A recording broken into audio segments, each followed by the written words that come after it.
Good morning. কেমন আছো সবাই? আশা করি সবাই খুব ভালো আছো। আমিও খুব ভালো আছি। আজকে নীল ষষ্ঠীর দিন তোমাদের জন্য একটা সুন্দর ভিডিও নিয়ে এসেছি। তো তোমরা পুরো ভিডিওটা লাস্ট পর্যন্ত দেখো। আশা করি ভালো লাগবে। আর অনেক কিছু দেখতে পাবে, অনেক কিছু ভালো খারাপ লাগা মন্দ লাগা ভালো সব কিছুই রয়েছে এই ভিডিওটাতে। সকালটা যত সুন্দর শুরু হয়েছিল শেষ পর্যন্ত সবটা সুন্দর হলো না। তো সেটা কেন হলো না সেটা দেখার জন্যই তোমাদের শেষ পর্যন্ত থাকতে হবে। তোমরা প্লিজ থেকো, তাহলেই বুঝতে পারবে কেন কথাটা আমি বলছি। তো দেখো, সকাল সকাল স্নান সেরে আমি ছাদে গিয়েছিলাম, কারণ একটা আমের দরকার। নীল ষষ্ঠীর দিন বাবার মাথায় কাঁচা আম তো চড়াতে হয়। এটা আমার মনে হয় অনেকেই তোমরা হয়তো জানো নিয়মটা, অনেকের বাড়িতেই এই নিয়মটা রয়েছে। তো আমার বাড়িতে তো এই নিয়মটা রয়েছে।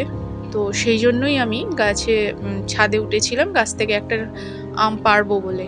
তো যাই হোক, আমটা পেরেও ছিলাম, খুব সুন্দর বেশ একটা নিখুঁত আম পেরেছিলাম। দুটো আম পেরেছিলাম, একটা আমার জায়ের জন্য আর একটা আমার জন্য। গাছে অনেক আম হয়ে আছে। দেখো এবারে আম খুব একটা হয়নি গাছটায়, কিন্তু যেখানে যেখানে হয়েছে সেখানে সেখানে একদম এরকম থোক থোক আমগুলো হয়েছে। দেখতে বেশ ভালো লাগছে। এরপর ঝড় জল রয়েছে, হয়তো এতগুলো আম গাছে থাকবে না পাকা পর্যন্ত। তো যাই হোক, এখন কাঁচা আম খাওয়া যাবে। এই আজকে মহাদেবের মাথায় চড়ানোর পর থেকে আমাদের আম খাওয়া যায়, মানে কাঁচা আমের যে ডাল, কাঁচা আমের চাটনি সবটাই খাওয়া যাবে। তো দেখো, আমি দুটো আম পেড়ে নিয়েছি। এবার আমি যাব, নিচেই যাব। তার আগে আমাদের পুরোনো দিকের যে বিল্ডিংটা, সেখান থেকে যে ছাদটা দেখা যাচ্ছে, দেখো তোমাদের একটু আশপাশটা দেখিয়ে দিই।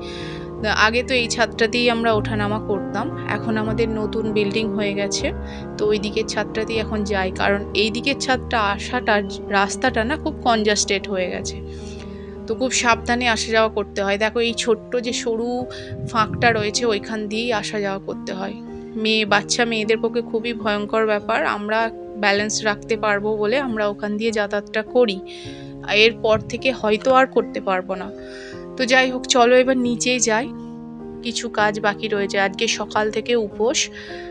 আমি উপোস করে আছি, কিন্তু আমার বাড়ির মেম্বাররা তো আর উপোস করে নেই, তাদের জন্য তো খাওয়ার ব্যবস্থা করতে হবে। তো ফ্রিজে একটা বেশ ভালো টাটকা লাউ ছিল, ভাবলাম আজ এই প্রচণ্ড গরম পড়েছে, তো লাউ দিয়ে ডাল করে দিই। লাউ দিয়ে ডাল গরমকালের জন্য খুব ভালো, শরীর ঠান্ডা রাখে। তো দেখো লাউটা বার করেছি, খুব সুন্দর দেখতে লাগছে লাউটাকে। লাউ আমার খুব পছন্দের একটা জিনিস। সবথেকে আমি লাউয়ের ডাল দিয়েই লাউটা খাই বেশিরভাগ। তো দেখো আমি সবজি কেটে নিয়েছি, আলু কেটেছি, লাউ কেটেছি, সাথে ক্যাপসিকাম আলু কেটেছি। ক্যাপসিকামটা আমার হাজব্যান্ডের ফেভারিট সবজি, ও ক্যাপসিকামের তরকারি খেতে খুব ভালো লাগে, সেই জন্য ক্যাপসিকামটাও কেটেছি। সাথে দেখো লম্বা লম্বা আলু কেটেছি, বেশ ঝাল ঝাল একটা ফ্রাইং সবজি বানিয়ে দেবো। কড়াইটা চাপিয়েও দিয়েছি, কারণ তাড়াতাড়ি রান্নাটা করে নিতে হবে আমাকে। তারপর 12টা বাজলেই আমাকে যেতে হবে বাবার মন্দিরে, বাবার পুজো দিতে। তার মধ্যে সমস্ত কিছু জোগাড় করতে হবে, ফল কাটতে হবে, মেয়েকে খাওয়াতে হবে, স্নান করাতে হবে, এত কিছু সেরে যেতে হবে।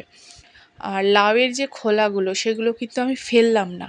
এতদিন পর্যন্ত আমি ফেলে দিতাম, এখন আর ফেলবো না, কারণ আমি আমার জায়ের কাছ থেকে শিখেছি এটাও একটা খুব সুন্দর রেসিপি বানানো যায়। দেখো লাউয়ের খোলাগুলোকে ভালো করে ধুয়ে ছোট ছোট একদম সরু সরু, যতটা সরু তোমরা কাটতে পারবে ততটা সরু কেটে নেবে। তারপর তোমরা এটাকে লঙ্কা, চাইলে পেঁয়াজ সব কিছু দিয়ে একটা ফ্রাই করবে। একটু মিষ্টি দিতে হবে, মিষ্টিটা অবশ্যই দিতে হবে, তাহলে খেতে ভালো লাগবে, শুকনো ভাতের সঙ্গে খুব সুন্দর লাগে। তবে আজকে আমি লাউয়ের এই খোলা ফ্রাইটা করব না, কারণ আজকে তো আমি খেতে পারবো না। তো আমার হাজব্যান্ড অতটা এই ধরনের জিনিসগুলো পছন্দ করে না, এগুলো একমাত্র আমিই পছন্দ করি। তো কেটে রাখবো, আমার হাজব্যান্ডও খাবে, অল্প খাবে, আমি পরের দিন খাবো, এখন ফ্রিজে কেটে রেখে দিই। আর কয়েকটা ছোলা ভেজাতে দিয়েছি, রাত্রেবেলা কুমড়োর তরকারি করব, লুচি করব। আজকে তো আমাদের ভাত খেতে নেই, তো লুচি খেতে হবে বা কিছু খিচুড়ি এই ধরনের জিনিস খেতে হবে। তো সেই জন্য ভাবলাম লুচিই করি, রাত্রের বেলা সবার ডিনারটা হয়ে যাবে। তো কুমড়োর তরকারির সাথে ছোলা বেশ একদম মানে খুব ভালো লাগে। তো সেই জন্য বাড়িতে এই কয়েকটা ছোলা ছিল, ছোলাগুলো ভিজোতে দিয়ে দিয়েছি। দেখো অনেক দিন হয়ে গেছে, ছোলাগুলো একটু অপরিষ্কার হয়ে গেছে। তো মোটামুটি কিছুটা কাজ গুছিয়ে নিয়েছি। তো ঘরে এলাম, দেখলাম মেয়ে নিজের মনের মতো খেলছে। মেয়ে যত বড় হচ্ছে এবার আস্তে আস্তে একটু দুষ্টুমিটা কমছে, আস্তে আস্তে নিজের মনের মতো বেশ খেলাধুলা করছে। এখন আর অতটা দুষ্টুমি আগের মতো করছে না দেখছি। তো এটা অনেকটা আমার কাছে শান্তি। তো কিছুটা টাইম বসেছিলাম, তো মেয়েটার সাথে একটু সময় কাটাচ্ছিলাম। তো ক্লান্ত তো শরীরটা খুবই, মানে জল খেতে পাচ্ছিলাম না। নীলের উপোসটা নির্জলা উপোস। আমি 12টা পর্যন্ত কিছুই খাই না, মানে জলও খাই না, শরবত কিচ্ছু খাই না। কারণ 12টায় বাতি দেবো, ঠাকুরের মাথায় সব কিছু দেবো, তা পুজো দেবো, অঞ্জলি দেবো, তারপর যা কিছু করব। অনেকে সন্ধে পর্যন্ত উপোস করে থাকে, কিন্তু আমি সন্ধে পর্যন্ত উপোস করি না, তবে যেটুকুনি করি ভালোভাবে মন দিয়ে করি। তো দেখো আমার সব বাড়ির কাজ কমপ্লিট, মেয়েকে খাওয়ানো স্নান করানো হয়ে গেছে। এবার আমি ঠাকুরের জোগাড় করব, তার জন্য রেডি হচ্ছি। তো দেখো আমি লাল পাড় সাদা শাড়িটা ভাবলাম পরি আজকে। লাল পাড় সাদা শাড়িটা একদম বেস্ট, পারফেক্ট। তো পরাই হয়নি, আজকে ভাবলাম পরবো। যেহেতু মহাদেবের মাথায় জল ঢালবো, তো সেহেতু দুর্গা মায়ের মুখ আঁকা এই শাড়িটা আমার কাছে বেস্ট মনে হলো। দেখো খুব সুন্দর শাড়িটা, সত্যি খুব সুন্দর ছিল। তো রেডি হয়ে গেছি, জোগাড় করে নিয়েছি, চলো আমি জল ঢালতে বেরিয়ে পড়েছি। দেখো আমার পাড়াতে আমার সাথে আমার যা আছে, আমার পাড়ার আরও যে জায়েরা আছে, সবাই মিলে একসাথে। প্রচণ্ড রোদ ছিল, খুবই রোদ। তো চলে গেছি ওখানে, গিয়ে দেখলাম অঞ্জলি হচ্ছে। নারায়ণী নমস্তুতে নমঃ ত্রম্বকং যজামহে সুগন্ধিং পুষ্টিবর্ধনং উর্বারকমিব বন্ধনাৎ মৃত্যুমুখ্য মামৃতং নমঃ ভগবতে মহাদেবায় স্বং শিবায় নমো নমঃ।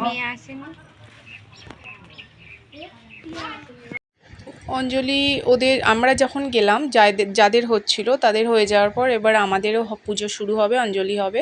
আর মোমবাতিগুলো এত হাওয়া দিচ্ছিল, দেখো প্রায় নিভে গেছে সবটা। আর মহাদেব তো ফুলে ঢাকা পড়ে গেছে, মানে মহাদেবকে এত সবাই স্নান করিয়েছে, ফুল অর্পণ করেছে, সবটা ঢাকা পড়ে গেছে, মহাদেবকে আর দেখাই যাচ্ছে না। দেখো নৈবেদ্য সাজিয়ে নিয়ে চলে এসেছি, পুজো হচ্ছে। ফুল শিবায় নমো নমঃ। ইদং অর্ঘ্যং, ওই তো দুর্বাতি, ইদং অর্ঘ্যং সমুদং সং শিবায় নমো নমঃ। এতৎ পাদং সং শিবায় নমো নমঃ। ইদং আজমনি জলম সং শিবায় নমো নমঃ। এটা এখানে এতৎ শুভকরণ ভাগস্য। পুজো শেষ হতেই ঘটে গেল সেই দুর্ঘটনা।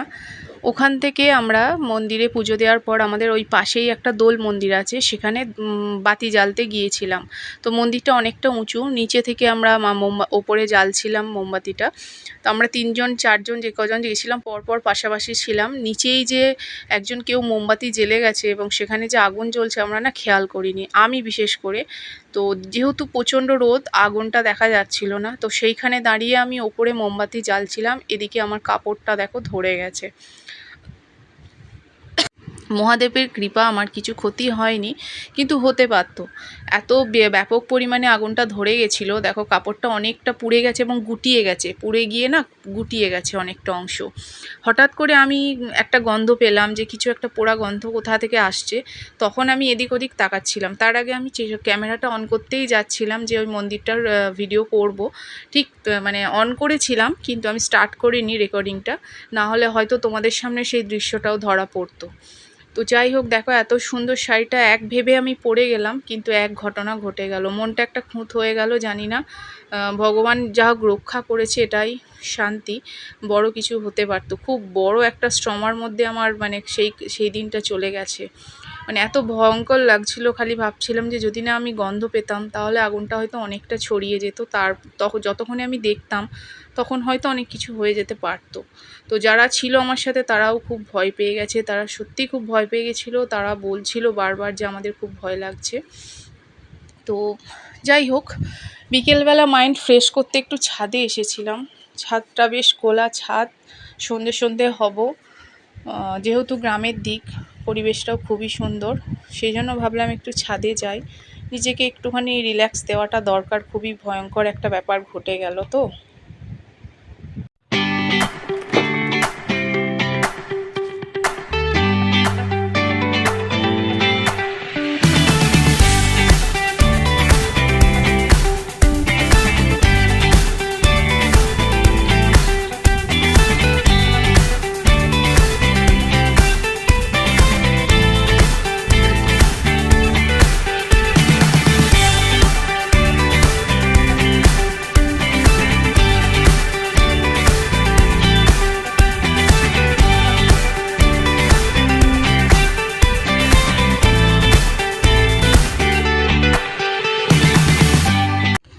ছাদে উঠে একটা জিনিস লক্ষ্য করলাম, পাখিগুলো না মানে ঘরে ফিরছে। কিন্তু একটা জিনিস তোমরাও লক্ষ্য করো, প্রত্যেকটা পাখি কিন্তু দেখো পশ্চিম দিক থেকে পূর্ব দিকে সবাই চলে আসছে। তো এই জিনিসটা আমার একটু চোখে লাগলো। দেখতে দেখতে আকাশের দিকে তাকাতে তাকাতে আমার যেন মনে হলো প্রত্যেকটা পাখি ওই পশ্চিম দিক থেকেই আসছে আর সবাই পূর্ব দিকে চলে যাচ্ছে। তো আমি আমার হাজব্যান্ডকে জিজ্ঞেস করলাম যে এরকম একটা জিনিস দেখেছো যে এরকম পাখিগুলো ওই দিক থেকে আসছে আর এদিকেই সবাই চলে যাচ্ছে? তো বলছে প্রত্যেকটা কাক জানবে এরকমই নাকি করে। ওরা যখন সকাল হয় ওরা পশ্চিম দিকে যায়, আবার সন্ধে হওয়ার যখন বাড়ি ফেরে তখন পশ্চিম দিক থেকে পূর্ব দিকে ফেরে। তো সেটাই আমি আজকে জিনিসটা লক্ষ্য করলাম। এত ডিপলি কখনো ভাবিনি বা দেখিও নি, কিন্তু আজকে একটু দেখতে পেলাম। দেখো, তোমাদেরকেও সেটা দেখালাম। জানি না তোমরা কতটা কি জানো বা দেখেছো। তো আমার চোখে আজকে এটা ধরা পড়েছে। যাই হোক, ভিডিওটা শেষের দিকে চলে এসেছি, ডিনারে একদম চলে এসেছি। আজকে আর কিছু তোমাদের দেখাতে পারছি না, শরীরও ভালো নেই, মনও ভালো নেই। এত বড় একটা দুর্ঘটনা মনের মধ্যে অনেকটা এফেক্ট ফেলে দিয়েছে। যে পরে আবার তোমাদের অনেক কিছু দেখাবো, অনেক নতুন নতুন ভিডিও আসবে। আজকে এই পর্যন্তই, চলো আমি ডিনারটা বানিয়ে নিই। যে ছোলাটা ভেজানো ছিল সেটা দিয়ে আমি কুমড়োর তরকারিটা বানিয়ে নিচ্ছি, আর সাথে লুচি হবে, একটু সিমুইয়ের পায়েসও করব। তো দেখা হচ্ছে নতুন ভিডিওয়, ততক্ষণের জন্য টাটা।